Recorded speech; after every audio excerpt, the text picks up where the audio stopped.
सातों आसमानों और सातों जमीनों में रहती है, और ऐसी कोई भी चीज नहीं जो अल्लाह ताला की तारीफ के साथ उसकी तस्बीह बयान न करे, मगर तुम उनकी तस्बीह को समझते नहीं हो।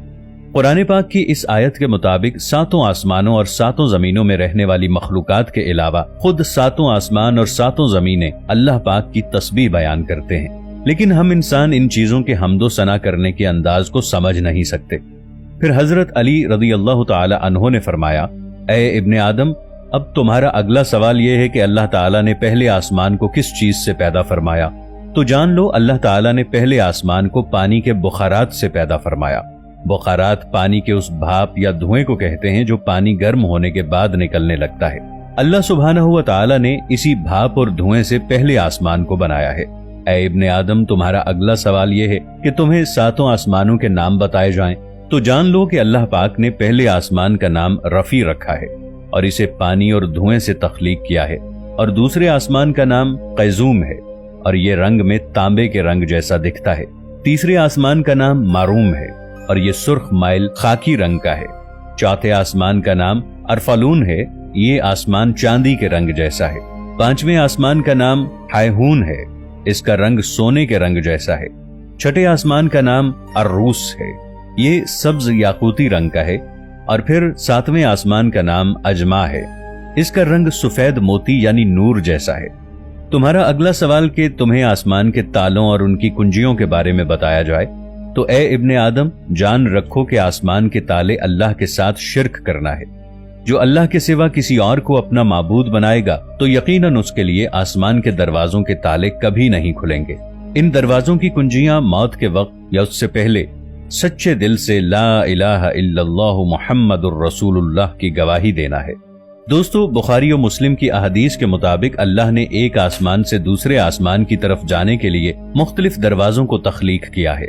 अल्लाह पाक के बहुत से नबी और पैगंबर इन्हीं दरवाजों से गुजरकर मुख्तलिफ आसमानों की तरफ जा चुके हैं।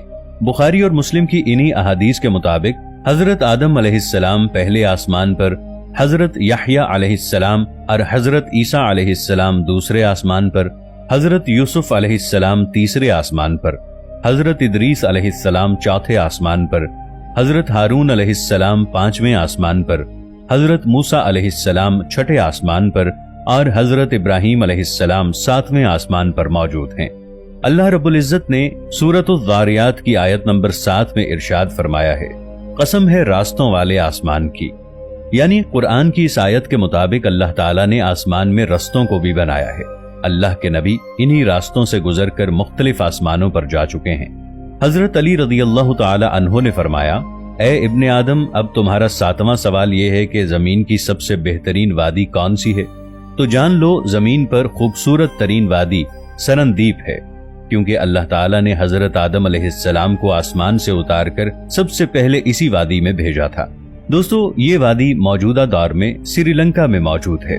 हजरत अली रज़ियल्लाहु अन्हो ने फरमाया, इब्ने आदम, तुम्हारा सबसे आखिरी सवाल यह है कि इस दुनिया में सबसे भयानक और बदतरीन वादी कौन सी है।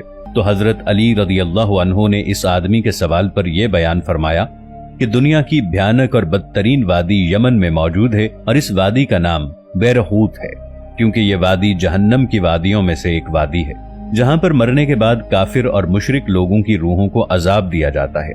इस वादी में रूहें रो रो कर अल्लाह से मुआफी की फरियाद करती हैं कि ऐ परवरदिगार, हमने दुनिया की रंगीनियों में खोकर तेरे हर हुक्म से मुंह मोड़ा और हिदायत के होते हुए भी रूए जमीन पर गुनाहों को आम किया। ऐ अल्लाह, तू एक बार हमें दोबारा दुनिया में भेज दे, हम सारी जिंदगी तेरा ही हुक्म बजा लाते रहेंगे, तेरे ही बताए हुए रास्ते पर अमल पैरा होंगे। लेकिन अफसोस, सब वक्त गुजर चुका होगा। उनके रो रो कर मुआफी मांगने पर भी अल्लाह उनको मुआफ नहीं करेगा। इसलिए दोस्तों, अभी वक्त है, अल्लाह की रहमत में आ जाओ, इससे पहले कि आपको पछताना पड़े। अल्लाह ताला हम सब का हामी और नासिर हो, आमीन। दोस्तों, वीडियो अच्छी लगी हो तो इसे लाइक और शेयर जरूर कीजिएगा। मिलेंगे एक नई वीडियो के साथ, तब तक के लिए अल्लाह निगहबान।